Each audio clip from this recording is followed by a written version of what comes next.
This is the Cedar Creek Church Living It Out podcast, a midweek reminder where we discuss key takeaways and principles from the weekend message to help you live out the truth that you matter.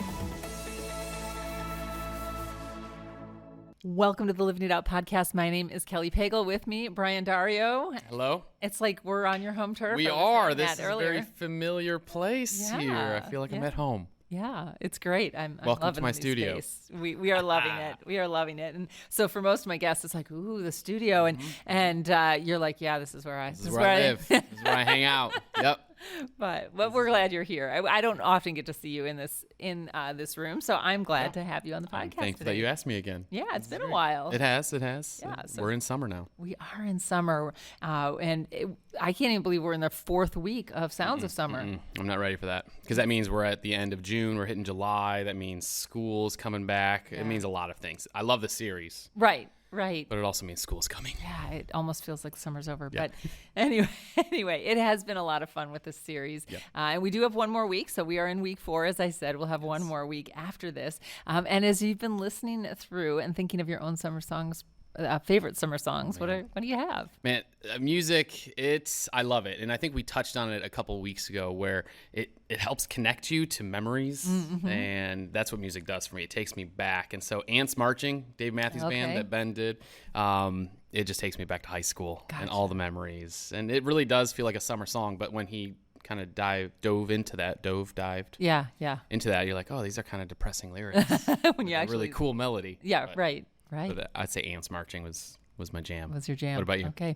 Oh, gosh. I've been thinking about this since we've been in here. And my summer songs go back to summer of 69. So Bryan Adams, absolutely saw him at Summerfest in Wisconsin. Like that. What, girl? Yeah. Okay. So there's that. And Vacation by the Go-Go's. I mean... I don't think I've ever heard that. You haven't heard that? I probably would recognize it. You probably would. Okay. Yeah, okay. And so now I've just dated myself. No, you're doing great. No, I have, but... Love it. 80s, I was an 80s girl, so... Yeah, okay. Yeah, so, but it's fun. And you're right, it does... when you hear those songs, whatever songs they are, you just have those momentary flashbacks of whatever that song was connected with. Which is great about summer songs. I mean, right, there's a lot of normally summer songs that talk really, about that. Yeah, and they're normally really fun, positive memories. Yes. So it's always great. So with this week, Lauren did Cold Heart by Elton John. And yes, Dua interesting Lipa. choice. Yes, it was. It was indeed. I had not heard it, so okay. I know, right? Okay. So it was fun to listen to that, and I'd love for you to give a quick snapshot of what Lauren talked about in case our listeners hadn't heard yet. Yeah, well, I love the song. I don't know if I would have connected it to a summer song, so I love kind of those facts that she gave about it, and then as you dive into the lyrics of it and talking about cold heart and just heart posture and where our heart is, I personally loved this message. I think it's something that we all could use as far as like, okay, let's just take a breath and let's think through where are we at? Where is our head and our heart space? And do we need to worry about yourself? Like, do we need to, focus on ourselves? Where are the areas that we need to grow? And, where are we weary? Where is wounding happen? And how is it still affecting us to this day? And so I think it was a great message as far as just being aware of what's going on and how to bring Jesus into that. So she had some great stories to go with that.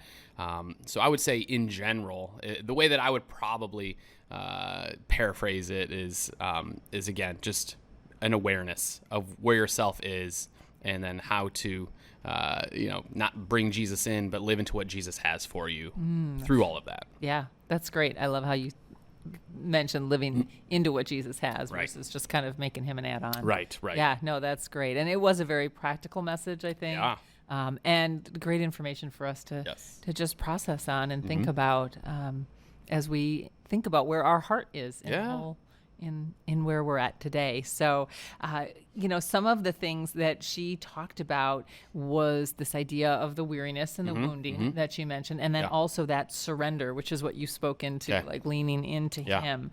Her bottom work was heart work pays off. Talk about that a little bit. Oh my goodness. So, I mean, this is near and dear to my heart. Specifically, I think Lauren mentioned it at one point, just therapy, counseling. My wife is a therapist. I've gone to therapy. It's a huge part of our life and where we are at today as far as the heart work that we have done. And again, it's important if therapy, and we'll probably talk about that later, but it's got to be coupled, I think, with the Word and with how we feel Jesus is leading our lives and leaning into that and living into what Jesus has for us. And so a lot of that is doing heart work, is where are we at? How are we engaging in relationships? Because that's really all we have on earth. That's, I think, what we were created for, is to be in relationship. And so how are those relationships going? How are the tough relationships in our life going? And if they're not going as well as we'd like, maybe we need to take a step back, be aware, okay, let's do some heart work and figure out what's going on. Are there things in the past that I need to work through? Wounding, right? Is there a weariness? Is there something that I'm just going through right now that's causing so much stress and anxiety in me that maybe I need to slow down and think, what is that? Yeah. So it's hard work, but it's important work to do heart work. Absolutely. Absolutely. And I think sometimes we can get into this mindset of, oh, this is just a contemporary thought process, and yet Scripture speaks to the heart. There are a couple of verses that, more than one, but there were a couple even that Lauren brought up as we got started. Should have brought my Bible. Here we go. Yeah. Well, Proverbs 27:19, right? As the face is reflected in water, so the heart reflects the real person. That idea of what we are feeling on the inside gets reflected on the outside. Correct. Yeah. And so as you think of that with, you mentioned the weariness and the wounded, like how does that show up for you? Oh my gosh. Let's see. I definitely have wounding, weariness. I'm not typically like a weary person. There are seasons of life where weariness comes in if there's just a lot going on, and that's, stress related. But I would say I'm not necessarily a wearisome or anxiety filled person. Okay. But wounding, for sure. I've been wounded. I've wounded others. And if I haven't done the work, it is going to affect my relationship. It's going to affect me, and it's going to affect those who are around me if I don't work through the wounding. And we all have wounds. We've all been wounded, and it affects our day-to-day life, and sometimes in ways that we aren't even aware of. Right. And so I think it is important to take a step back, to look in the mirror, to look at the reflection, because I think it's a good sign of where our heart is based on how we're maybe interacting with others, if that makes sense. Yeah. I know for myself, if I'm weary, if I'm stressed, I get a little snappy. And just ask my kids. Oh, that story about Lauren too. Yeah. Right. Anyway. So I think that being able to recognize that is so important. Yeah. And looking in the mirror and going, okay, what is that reflection looking like? Yeah. And then Proverbs 17:22, a cheerful heart is good medicine, but a broken spirit saps a person's strength. Absolutely. And I feel like sometimes we feel like we have to stay there. Yeah. And yet this verse to me says you don't want to stay there. Right. No, I've been through seasons where that is exactly true. And again, I think anyone who's met me, I would say I'm cheerful most of the time. I think that's my demeanor in general, and also my philosophy in life. And so I try to have a cheerful heart at all times. But there have been seasons where I have had a broken heart, and it dominates everything. It really does just like drain you if you continue to kind of sit in that or wallow in that. And it's easy to do that, So I choose to not stay in that much. And that involves bringing others in. That involves bringing in, again, what God has for me. Is this what God has for me? Is this really God's best for me to sit into this kind of wallowness? Yeah. So tell me a little bit more about that. You said knowing what God has for you. Like, how do you discern that?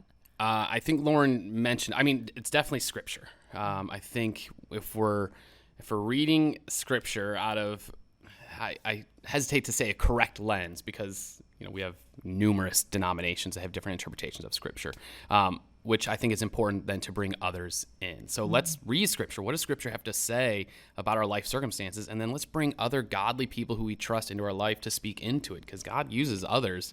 So if we can listen to what they're saying, coupled with what Scripture is saying, and also through prayer, communion with God, I think it'll help us kind of discern what God's best is for us in that moment. And I think that looks different for everybody. Yeah.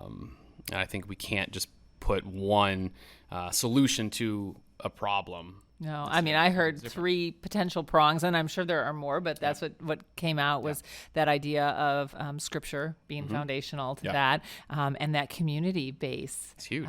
Huge, right? Professional community, professional input with therapists, if that's where you need to be, absolutely, or other educated people in the Word. Yes. And then you said, what was that third one? Prayer. Prayer. Thank you. Yes. Yeah. So important. Yes. Yeah. Yes. Because we're not in communion. Like if my kids aren't constantly talking to me, I don't know what's going on in their life, and they need direction at this stage in their life as children. And so I think the same is for us. Like we want that communion with God, our Father, and also He gives us direction. Yeah. Yeah, that's a great analogy with kids. Is we want them to speak with us. If you have kids, you probably know that, right? It changes a little bit when they get to the teenage years, right? And yet you still want it. Like I think that's the perfect example of when they aren't necessarily as open, but we as parents are still like, but I want to talk to you, and so that's God at that, at some level, that's what He is saying to us if we're quiet with Him, and not having that communion in prayer. So, which is prayer is speaking and listening. Yes, it is. So it's not just the talky part. But so Lauren chatted a little bit about Mary and Martha. Yes. Some different stories. She actually tied in a number of different stories. I love that. Yeah, it was really neat to see that. So can you give a quick synopsis there? Yeah. So, the first story is, I think, one that we've all, it's recognizable, at least. It's very familiar, where Jesus is coming to visit them, and it's Mary and Martha, sisters. And while Jesus is in basically the living room, Mary is there sitting at His feet along with other students listening to what Jesus is saying, while Martha is in the kitchen, getting stuff ready, and she's probably feeling frustrated, upset. She's doing all the work while Mary's just in there hanging out with Jesus. So she's like, hey, Jesus, can you get Mary in here, kick her booty into work here? And that's when Jesus, He speaks up. It's like, Mary's chosen what is better. And so we'll dive into that, I'm sure. And then the second story is, again, with Lazarus, which is a powerful story because Mary and Martha had a brother named Lazarus, and he passed away, and Martha wished that Jesus was there in time to save Lazarus. And yet Jesus had so much more in store for them that they couldn't even imagine. And that's where one of my favorite verses comes out of, where He says that I am the resurrection and the life. And it was a powerful, powerful story.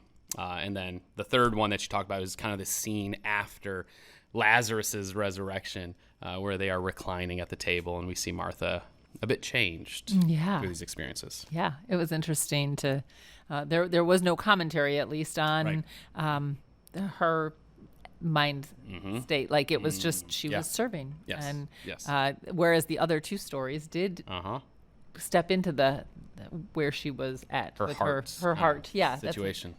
Yeah, that's great. So you mentioned Jesus's response of, hey, Mary has chosen what is better. I think is how Mary has discovered it, and it will not be taken away from her. It is verse 41, or excuse me, 42 in that passage. And so talk to me a little about that.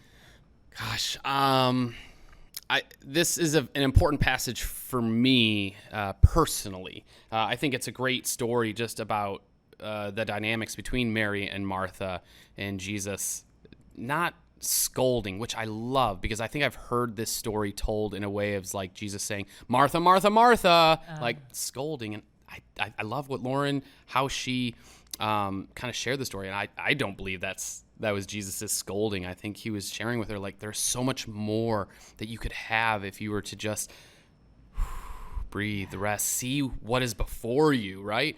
Where Mary has chosen what is best. And so I love that aspect of the story. I also love what Jesus was doing. And I know Ben has touched on this in the past with this story, where Mary, the fact that she was sitting at the feet of Jesus as a student was something that women do not do. We're not allowed to do back then. Only men were able to be in this student posture. And so the fact that Mary, 1, was doing it, and then 2, that Jesus affirmed it, I think is what I love about Cedar Creek Church, that we have Lauren preaching, that we have Barb preaching, that we have women preaching, where so many churches might not, because they believe that women aren't meant to teach, preach, have leadership roles in the church, when we see in numerous accounts in Scripture, including this one, that Jesus is giving them freedom. And that's, I think, what he wanted Martha to experience, is this freedom that is found in him by doing what was better, right? Yeah. And that was fixing our eyes, or focusing on him, putting him at the center of everything. And then, I know when I personally do that, like, everything falls into place. And that's a lot of what he's saying there, of you're worried about all these other things, but actually just take a minute, recenter yourself, and things will reprioritize. Right. So, So I love this passage. Yeah. Great passage. Great passage. And it gives you a lot to chew on and think about. So. And so one of the last verses that Lauren brought up, we went from the heart verses in the beginning, and she wrapped up another heart verse at the end in Proverbs 4:23. It says, "Guard your heart above all else, for it determines the course of your life."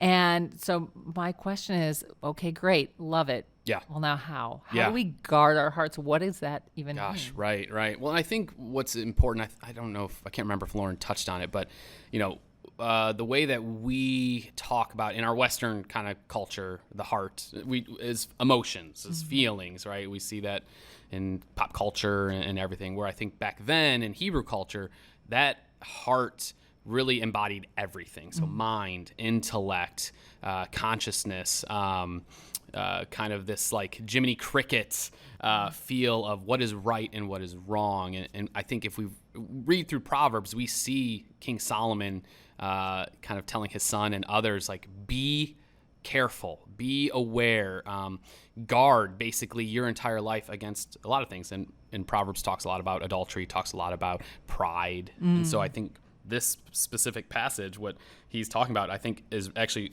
it's nestled right in the center of him talking about guarding your heart, protecting your whole life. And I think the way that I read guard your heart, as far as how it was translated, is literally like in a prison. So if your whole mind, intellect, strength, heart, as if it's in a prison, you want to guard it from these influences that could really take you away from God, that are constantly around us. Yeah. So it's not just guard your feelings, but it's also like, and your mind, your intellect, your what is right, what is wrong, be constantly on guard, if you will. So how do we do that? Yeah. Right, because it's not like suppressing your feelings. No. You don't mean that at all. No, not at all. No. And I think that is a common, actually, stigma in the Christian kind of world in general, is feelings. Yeah, okay, but really we can't trust our feelings. We just have to trust Scripture.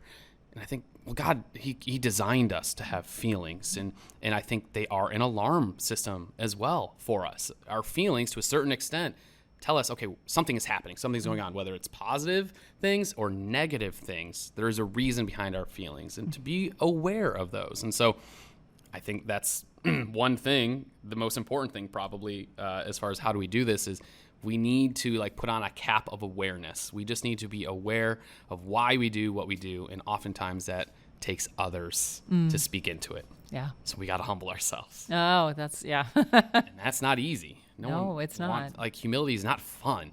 And yet when we do, now we're open to people speaking into our life and saying, yeah, when you communicate in this way, it kind of comes off like this. When you get upset, this is kind of how it lands on me. And so just having an awareness is really the first step. Yeah. I would say. So when you say people, like, how do you find the right people? Yeah. I mean, those who are in your... it was like your circle. You reflect who your circle of people is. Yes. I think it's top 5 people around you or whatever. So how do you find those 5 people that are going to pour into you in a healthy way? Yeah. Well, I think first, like, who are those people that you're always around? And mainly that can be family. And so really it is like, how do I land on you how do my words land, or my actions or my feelings land when I do this? So I think they're a good gauge, whether it's a spouse, a partner, children, siblings. I think that's a good gauge. And then from there, go to those trusted people in your life. And that's where we talk about groups, because we want to create communities for everyone to experience trusted friendships, right? That are, with God at the center. So we take what we've learned from our awarenesses and bring it to those people. Like, help me. I don't know what to do. And sometimes our friends can help. Sometimes professional counseling. Absolutely. Which that might be their suggestion. Is my go-to. Yeah. So. Yeah. I don't know if that helps. That was a lot. Yeah, no, that was great. That was great. Just thinking about, like you said, that the group will provide that godly influence in there. That's the hope. And ideally, right? Yeah. And then, and it's a trust level that is built as you connect into groups that then can speak that truth of, hey, I think maybe, have you thought about, professional help or whatever the case may be? And they've created that connection so that you're like, okay, maybe I ought to pursue that. Yeah. Great suggestions. Great next steps, Brian. Thank you for talking into that, speaking into that, because it can be a topic that people just, move away from. And yet it's so important to step into it. God did give us our emotions. And if we're going to feel weary at times and wounded at times. And so processing through that in a godly way. Is what Jesus wants for us. He doesn't want us to stay in those places. So, well, thank you so much for being here. It's always a joy. It's really fun to have you. Yeah. And listeners, we're so glad you tune in each week. We're thankful for you. We hope that this time that you spend with us reminds you that you matter and helps you to live that out throughout the week. Thank you very much.